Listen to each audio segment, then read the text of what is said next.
किसी ने क्या खूब कहा है दोस्तों कि हमारे आसपास कुछ ऐसे लोग भी होते हैं जो खुद की खुशियों से ज्यादा दूसरों की खुशियों से दुखी होते हैं। नमस्कार, मेरा नाम संतोष यादव है और आज एक नई स्टोरी लेके आया हूं। लेकिन उससे पहले मैं आप सभी लोगों को बता दूं कि हर सोमवार और हर फ्राइडे को जो है हमारा वीडियोस आते हैं। हर सोमवार को जो है हम एक मोटिवेशनल स्टोरी लेके आता हूं और हर फ्राइडे को एक लर्निंग सीरीज का वीडियो लेके आते हैं, जहां पर किसी खास व्यक्ति से जो है हम लोग कुछ जीवन में कुछ नया सीखते हैं। जैसा पिछले फ्राइडे को हमने हमारे देश की नई राष्ट्रपति श्रीमती द्रौपदी मुर्मू की लाइफ से 5 लर्निंग सीखने का हमने वीडियो देखा था, जो कि आपको डिस्क्रिप्शन में मिल जाएगा या चैनल पर जाके आप देख लीजिएगा।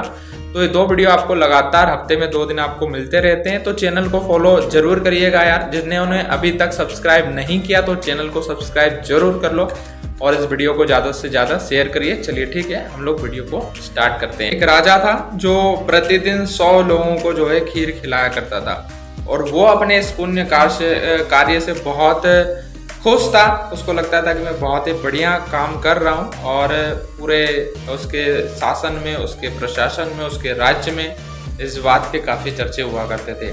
लेकिन एक बार बहुत ही अजीब घटना घटी दोस्तों। एक बार क्या हुआ, जो हलवाई खीर बनाया करता था प्रतिदिन 100 लोगों के भोजन के लिए, एक दिन क्या हुआ कि जिसमें वो खीर बनाता था उसमें जो है वो बर्तन ढकना जो है भूल गया उसमें, और वहीं आसपास में एक सांप आ जाता है और सांप जो है इसमें विष छोड़ देता है और वही खीर जो है 100 लोगों को खिला दी जाती है। और होता यह है कि सारे के सारे 100 लोग जो है मर जाते हैं। जब ये बात राजा को पता चलती है तो राजा बहुत ज्यादा दुखी हो जाते हैं और वो ये निर्णय लेते हैं कि मुझसे बहुत बड़ी गलती हुई है और अब मैं ये राजपाट छोड़ दूंगा और किसी भी व्यक्ति को मैं उत्तराधिकारी इसका बना दूंगा और मैं जंगल में चला जाऊंगा और जंगल में जाके मैं भगवान से हाथ जोड़ के जो है अपने पाप का प्रायश्चित करूंगा। यही सोच के वो जो है घर से निकलते हैं तो रास्ते में उनको एक गांव पड़ता है और उनको ऐसा लगता है कि अभी रात्रि हो गई है तो मुझे यहाँ पर विश्राम करना चाहिए,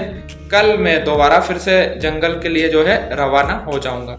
वो गांव की चौपाल में पहुंचता है तो वो बोलता है कि मुझे रात्रि में रुकना है, तो आपके गांव में कोई ऐसा परिवार है क्या कि जो बहुत ज्यादा भक्ति भाव करता हो ताकि मैं उनके यहाँ रात रुक जाऊं। चौपाल में बैठे कुछ सज्जनों ने कहा कि हाँ बिल्कुल, हमारे गांव में एक ऐसा परिवार है, एक भाई बहन है जो है भगवान की बहुत ज्यादा भक्ति करते हैं और आप उनके यहाँ रुक सकते हैं। राजन जो है सीधा वहां पर पहुंच जाता है और उनको बोलता है कि मुझे रात भर रुकना है, क्या मैं आपके यहाँ रुक सकता हूँ? वो बोलते हैं बिल्कुल बिल्कुल, स्वागत है। और स्वागत करके वो बुलाते हैं, रात भर उनका स्वागत करते हैं, खाना खिलाते हैं और सो जाते हैं। जो भाई की बहन होती है वो रोज सुबह जो है ध्यान करती है, मेडिटेशन करती है और मेडिटेशन करने के बाद सुबह उठने के बाद वो नाश्ता वगैरह बनाती है और उसकी नित्य क्रिया जो है इसी तरीके से प्रतिदिन का उनका जो है रूटीन को अपने फॉलो करती है।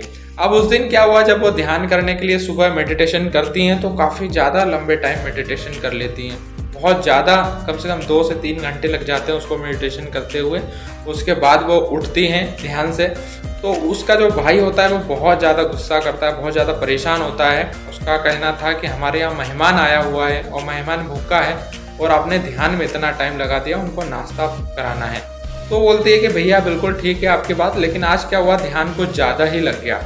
ध्यान ऐसा लगा कि ध्यान में जो है मैं स्वर्ग लोक पहुँच गई और वहाँ पर जो है मीटिंग चल रही थी और मीटिंग में एक विचित्र घटना होती है। घटना ये होती है कि वहाँ पर एक राजन का केस चल रहा था, है ना। एक राजा जो अपने शासन में लोगों को खीर खिलाया करता था, गलती से जो है वो उसमें एक सांप खीर में विष छोड़ देता है और उसकी वजह से उसका न्याय नहीं हो पा रहा है वहां पर कि क्या करना है, गलती राजा की थी या उस सांप की थी या उस हलवाई की थी जो उसमें बर्तन ढकना भूल गया। तो ये पाप किसको लगना चाहिए, ये डिसाइड नहीं हो पा रहा है। तो वो बोलता है कि राजा जब ये बात सुनता है तो उसको लगता है ये तो मेरे मैटर को लेके चर्चा हो रही है। तो वो फिर उससे पूछता है कि आगे क्या हुआ, तो बोले आगे की मीटिंग के लिए तो मुझे कल फिर से ध्यान करना पड़ेगा क्योंकि अभी इसका निर्णय हो नहीं पाया। तो राजा बोलता है कि ठीक है, मैं एक दिन और रुक सकता हूँ क्या? वो बोलते हैं ठीक है, रुक सकते हैं। अब और रुक जाते हैं। दूसरे दिन गांव में फिर से चौपाल लगती है और गांव वाले बोलते हैं कि देखो वो कल आदमी आया था वो कितना लालची है और बदतमीज है और उसकी कितनी नीचता है, और उसको देखो कि वो एक जवान लड़की को देख के घर में एक दिन और रुक गया है, मतलब उसका भक्ति भाव का ऐसा कोई मन नहीं है, वो लड़की को देख के एक दिन और रुक गया और घर में ही है आज। ये गांव वाले सोचने लग जाते हैं। दूसरे दिन रात्रि होती है, भोजन करते हैं, सो जाते हैं। दूसरे दिन फिर वो लड़की ध्यान करती है, ध्यान में वो देखती है, ध्यान करने के बाद उठती है। राजा उससे पूछते हैं कि क्या हुआ। लड़की बोलती है कि निर्णय तो उसका चल रहा था, लेकिन जो है हमारे गांव के जो चौपाल के सारे लोग थे उनमें जो है वो पूरा पाप जो है बढ़ गया। कहानी छोटी है दोस्तों, लेकिन मैसेज बहुत बड़ा है। मैसेज ये कि हम जो लोग हैं, जो दूसरों की बुराई करते हैं, गपशप करते हैं, एक दूसरे की खींचातान करते रहते हैं, वो कई लोगों के पाप को ढो के चलते हैं, कई लोगों के पाप अपने सर लेके चलते हैं। इसलिए दोस्तों अपने जीवन में हमेशा दूसरों की बुराई करने से हमें बचना है, दूसरों की गपशप करने से हमें बचना है, क्योंकि दूसरों की बुराई करके हम उनके पाप को जो है अपने सर पर ले लेते हैं और उसका भी वजन हम लोग जीवन भर ढोते रहते हैं और कभी भी उन्नति, प्रगति, खुशी, प्रसन्नता ये कोई भी चीज़ हमें अब जीवन में प्राप्त नहीं हो पाती है। तो दोस्तों आज की ये स्टोरी थी, अच्छी लगी तो लाइक जरूर कीजिएगा। जितने भी लोग हैं पहली बार चैनल पे आए हैं तो आप सभी लोगों से रिक्वेस्ट है कि आप चैनल को सब्सक्राइब जरूर कर लीजिएगा। इस वीडियो को ज़्यादा से ज़्यादा शेयर करिएगा।